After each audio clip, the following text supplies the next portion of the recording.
അധ്യായം 3. സാബത്തിൽ രോഗശാന്തി. യേശു വീണ്ടും സിനഗോഗിൽ പ്രവേശിച്ചു. കൈ ശോഷിച്ച ഒരാൾ അവിടെ ഉണ്ടായിരുന്നു. യേശുവിൽ കുറ്റം ആരോപിക്കുന്നതിനു വേണ്ടി സാബത്തിൽ അവൻ രോഗശാന്തി നൽകുമോ എന്നറിയാൻ അവർ ഉറ്റുനോക്കിക്കൊണ്ടിരുന്നു. കൈ ശോഷിച്ചവനോട് അവൻ പറഞ്ഞു, എഴുന്നേറ്റ് നടുവിലേക്ക് വരൂ. അനന്തരം അവൻ അവരോട് ചോദിച്ചു, സാബത്തിൽ നന്മ ചെയ്യുന്നതോ തിന്മ ചെയ്യുന്നതോ, ജീവൻ രക്ഷിക്കുന്നതോ നശിപ്പിക്കുന്നതോ ഏതാണ് നിയമാനുസൃതം?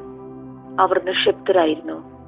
അവരുടെ ഹൃദയകാഠിന്യത്തിൽ ദുഃഖിച്ച് അവരെ ക്രോധത്തോടെ നോക്കിക്കൊണ്ട് യേശു അവനോട് പറഞ്ഞു, കൈ നീട്ടുക. അവൻ കൈ നീട്ടി, അത് സുഖപ്പെട്ടു. ഫരിസേയർ ഉടനെ പുറത്തേക്കിറങ്ങി യേശുവിനെ നശിപ്പിക്കുവാൻ വേണ്ടി ഹേറോദേസ് പക്ഷക്കാരുമായി ആലോചന നടത്തി. കടൽ തീരത്തെ അത്ഭുതങ്ങൾ. യേശു ശിഷ്യന്മാരോട് കൂടെ കടൽ തീരത്തേക്ക് പോയി. ഗലീലയിൽ നിന്ന് ഒരു വലിയ ജനക്കൂട്ടം അവനെ അനുഗമിച്ചു. യൂദ, ജെറുസലേം, ഇദുമേയ എന്നിവിടങ്ങളിൽ നിന്നും, ജോർദാന്റെ മറുകരയിൽ നിന്നും, തൈർ, സീദോൻ എന്നിവയുടെ പരിസരങ്ങളിൽ നിന്നും ധാരാളം ആളുകൾ അവന്റെ പ്രവൃത്തികളെ കുറിച്ച് കേട്ട് അവന്റെ അടുത്തെത്തി. ആൾത്തിരക്കിൽപ്പെട്ട് ഞെരുങ്ങാതിരിക്കുന്നതിന് അവൻ ശിഷ്യന്മാരോട് ഒരു വള്ളം ഒരുക്കി നിർത്താൻ ആവശ്യപ്പെട്ടു. എന്തെന്നാൽ അവൻ പലർക്കും രോഗശാന്തി നൽകിയത് മൂലം രോഗമുണ്ടായിരുന്നവരെല്ലാം അവനെ സ്പർശിക്കാൻ തിക്കിത്തിരക്കിക്കൊണ്ടിരുന്നു. അശുദ്ധാത്മാക്കൾ അവനെ കണ്ടപ്പോൾ അവന്റെ മുൻപിൽ വീണ്, നീ ദൈവപുത്രനാണ് എന്ന് വിളിച്ചു പറഞ്ഞു. തന്നെ വെളിപ്പെടുത്തരുതെന്ന് അവൻ അവയ്ക്ക് കർശനമായ താക്കീത് നൽകി. അപ്പസ്തോലന്മാരെ തിരഞ്ഞെടുക്കുന്നു. പിന്നെ അവൻ മലമുകളിലേക്ക് കയറി തനിക്ക് ഇഷ്ടമുള്ളവരെ അടുത്തേക്ക് വിളിച്ചു. അവർ അവന്റെ സമീപത്തേക്ക് ചെന്നു. തന്നോടുകൂടി ആയിരിക്കുന്നതിനും പ്രസംഗിക്കാൻ അയക്കുന്നതിനും പിശാചുക്കളെ ബഹിഷ്കരിക്കാൻ അധികാരം നൽകുന്നതിനുമായി അവൻ 12 പേരെ നിയോഗിച്ചു. അവർ പത്രോസ് എന്നവൻ പേര് നൽകിയ ശിമയോൻ, ഇടിമുഴക്കത്തിന്റെ പുത്രന്മാർ എന്നർത്ഥമുള്ള ബൊവനർഗേസ് എന്ന് പേര് നൽകിയ സെബദി പുത്രന്മാരായ യാക്കോബും സഹോദരൻ യോഹന്നാനും, അന്ത്രയോസ്, ഫിലിപ്പോസ്, ബർത്തലോമിയ, മത്തായി, തോമസ്, ഹൽക്കയുടെ പുത്രൻ യാക്കോബ്, തദേവൂസ്, കാനാൻകാരനായ ശിമയോൻ, യേശുവിനെ ഒറ്റിക്കൊടുത്ത യൂദാസ് കറിയോത്ത.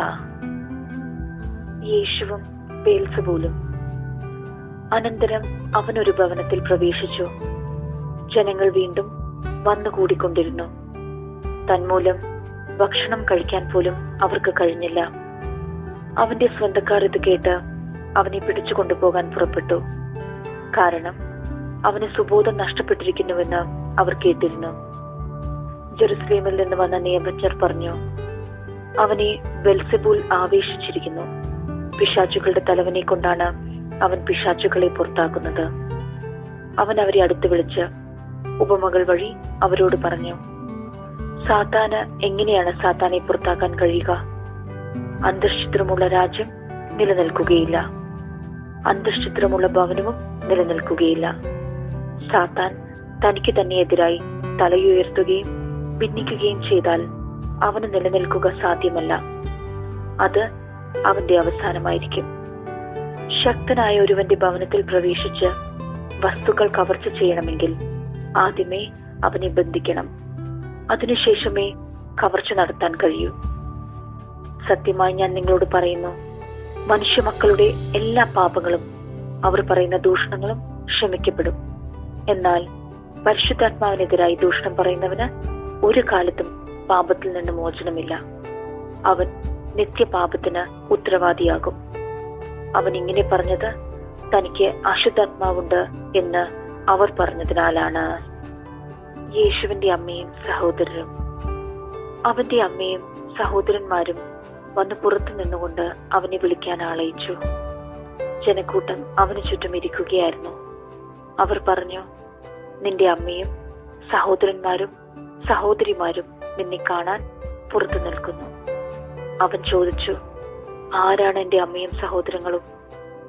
ചുറ്റുമിരിക്കുന്നവരെ നോക്കിക്കൊണ്ട് അവൻ പറഞ്ഞു, ഇതാ എന്റെ അമ്മയും എന്റെ സഹോദരങ്ങളും. ദൈവത്തിന്റെ ഹിതം നിർവഹിക്കുന്നവൻ ആരോ അവനാണ് എന്റെ സഹോദരനും സഹോദരിയും അമ്മയും.